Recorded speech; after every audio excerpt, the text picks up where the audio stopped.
Aromatic amines क्या होती हैं?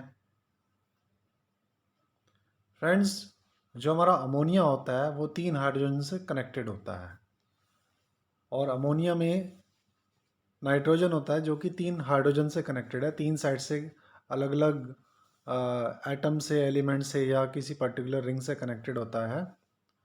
तो नाइट्रोजन जो है इसके अंदर, उसके पास एक लोन पेयर ऑफ इलेक्ट्रॉन होता है, और इधर देखिए 2 हाइड्रोजन है और एक इस तरफ रिंग है। अगर यही हाइड्रोजन होता तो अमोनिया कहलाती, और अगर यही कोई एलिफेटिक चेन होती जैसे C2H5 तो ये एलिफेटिक एमीन हो जाता। बिकॉज इसके अंदर एक एरोमेटिक रिंग कनेक्टेड है तीसरे हाइड्रोजन की जगह पर, इसलिए हम इसको बोलेंगे ये एक एरोमेटिक एमीन है।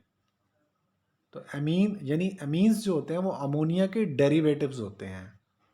तो जो अमोनिया से रिलेटेड कंपाउंड होते हैं, जो अमोनिया के ही कंपाउंड्स हैं, उनको हम एमीन्स बोलते हैं। तो क्योंकि इसमें एरोमेटिक रिंग कनेक्टेड है, एक बेंजीन रिंग कनेक्टेड है जैसे, तो ये एक एनिलीन का स्ट्रक्चर है और इसको हम एरोमेटिक एमीन कह सकते हैं, यानी एराइल एमीन्स भी कह सकते हैं इनको, एराइल रिंग कनेक्टेड है क्योंकि। अब जो एरोमेटिक जो अमीन्स होते हैं, आज हम उनकी बेसिसिटी को फोकस कर रहे हैं। तो आइए पहले जानते हैं एरोमेटिक अमीन्स बेसिक क्यों होते हैं। तो एरोमेटिक अमीन्स जो होते हैं उनमें नाइट्रोजन होता है जिसमें एक लोन पेयर ऑफ इलेक्ट्रॉन होता है, जो आउटर शेल में लोन पेयर ऑफ इलेक्ट्रॉन है उसको आसानी से वो डोनेट कर सकता है। तो इस डोनेशन की वजह से वो बेस की तरह काम करता है, क्योंकि जो बेस होता है हमारा वो इलेक्ट्रॉन पेयर देने वाली चीज़ होती है। तो कोई भी सब्सटेंस जो इलेक्ट्रॉन पेयर देता है उसको हम लुईस बेस बोल सकते हैं। यहाँ पर जो एनिलीन है इसको हम एक वीक बेस मान सकते हैं। जैसे कि जो एनिलीन है, एनिलीन का अगर हम स्ट्रक्चर देखें यहाँ पर फर्दर रेजोनेटिंग स्ट्रक्चर देखिए, तो इलेक्ट्रॉन पेयर जो है वो इनवर्ड अट्रैक्टेड है, यानी कि बेंजीन रिंग की तरफ अट्रैक्टेड है रेजोनेंस की वजह से। तो यहाँ पर देखिए जब ये इलेक्ट्रॉन पेयर जो नाइट्रोजन वाला है जंप करके साथ वाले बॉन्ड पे आ रहा है, और नेक्स्ट डबल बॉन्ड जो पाई बॉन्ड का इलेक्ट्रॉन है वो आगे जंप कर रहा है, तो यह कॉन्जुगेटेड सिस्टम है, double bond single bond system है। तो जिस वजह से इलेक्ट्रॉन पेयर का मूवमेंट बना रहता है। तो जिस वजह से यहाँ पर देखिए 4 स्ट्रक्चर्स दिखाए गए हैं अमोनिया सॉरी एनिलीन के। तो इसमें ऑर्थो पोजीशन पे, पैरा पोजीशन पे और नेक्स्ट ऑर्थो पोजीशन पे 3 जगह पर इलेक्ट्रॉन डेंसिटी ज़्यादा है। अगर हम इन्हीं पोजीशन के ऊपर इलेक्ट्रॉन लेने वाला या देने वाला ग्रुप लगाएं तो डेफिनेटली उसका असर एनिलीन की या एरोमेटिक एमीन की बेसिसिटी पे सीधे जाएगा। और अगर हम ऐसी पोजीशन पे लगाएं जहाँ इलेक्ट्रॉन की डेंसिटी रिफ्लेक्ट नहीं हो रही है, जैसे कि मेटा पोजीशन, तो वहाँ वैसा असर नहीं जाएगा। तो देखा जाए तो अगर हमें इसकी बेसिसिटी अगर घटानी है तो हमें ऑर्थो या पैरा पोजीशन पे सीधे सीधे इलेक्ट्रॉन लेने वाला ग्रुप लगा देना चाहिए। तो उससे क्या होगा, जब इलेक्ट्रॉन लेने वाला ग्रुप लगाएंगे तो जहाँ जहाँ इलेक्ट्रॉन डेंसिटी बढ़ रही है रेजोनेंस की वजह से, वहाँ वहाँ ऑटोमेटिकली इलेक्ट्रॉन खींचने वाली अगर चीज़ लगाई जाएगी तो रिंग के अंदर जो इलेक्ट्रॉन की अवेलेबिलिटी है वो पुअर हो जाएगी, जिस वजह से जो नाइट्रोजन का लोन पेयर है और ज़्यादा स्ट्रॉन्ग तरीके से अंदर की तरफ अट्रैक्टेड होगा, यानी कि वो फ्रीली अवेलेबल नहीं रहेगा कि उसको डोनेट किया जा सके बाहर की तरफ।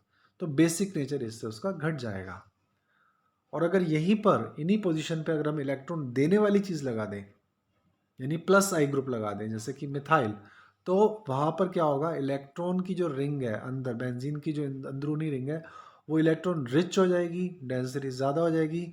तो जब इलेक्ट्रॉन अंदर ज़्यादा हो जाएंगे तो यही इलेक्ट्रॉन रिचनेस नाइट्रोजन के इलेक्ट्रॉन पेयर को रिपेल भी कर सकती है, यानी उसको बाहर जाने के लिए एक आसान सा रास्ता दे देगी।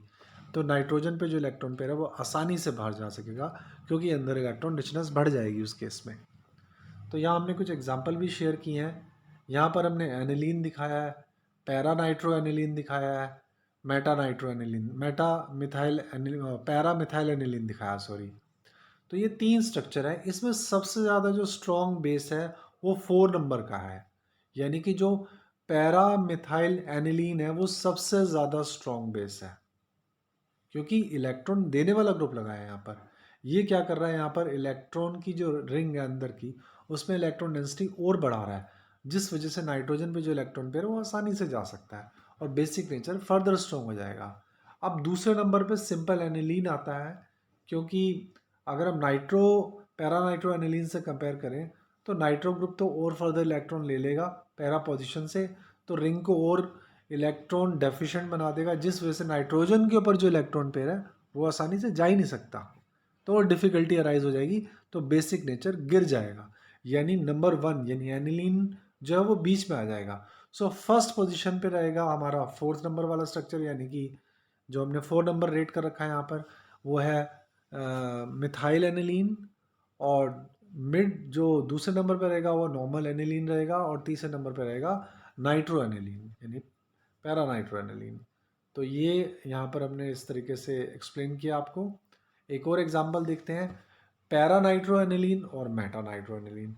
मैंने अभी भी आपको थोड़ी देर पहले बताया था कि मेटा पोजीशन पे कोई भी इलेक्ट्रॉन डेंसिटी रिफ्लेक्ट नहीं हो रही है, ज़्यादा एक्सेस इलेक्ट्रॉन रिफ्लेक्ट नहीं हो रहा है, तो उस वजह से मेटा पे अगर इलेक्ट्रॉन लेने वाला भी ग्रुप लगाओगे तो उतना इम्पैक्ट नहीं जाएगा जितना पैरा पे लगाने पे जाएगा, यानी कि बेसिक करेक्टर जो है पैरा पे इलेक्ट्रॉन लेने वाला ग्रुप लगाएंगे तो वो रिड्यूस हो जाएगा, ज़्यादा रिड्यूस होगा, और मेटा पे उतना नहीं आएगा सर। तो अगर मेटा सब्सिट्यूटेड एनिलीन की तुलना अगर पैरा नाइट्रो एनिलीन से करेंगे तो कंपैरेटिवली मेटा नाइट्रो एनिलीन ज़्यादा बेसिक निकलेगा।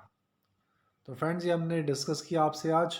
आई होप आपको दी गई जानकारी अच्छी लगी होगी और आपके कुछ रीजंस क्लियर हुए होंगे एरोमेटिक एमीन्स की बेसिसिटी को लेकर।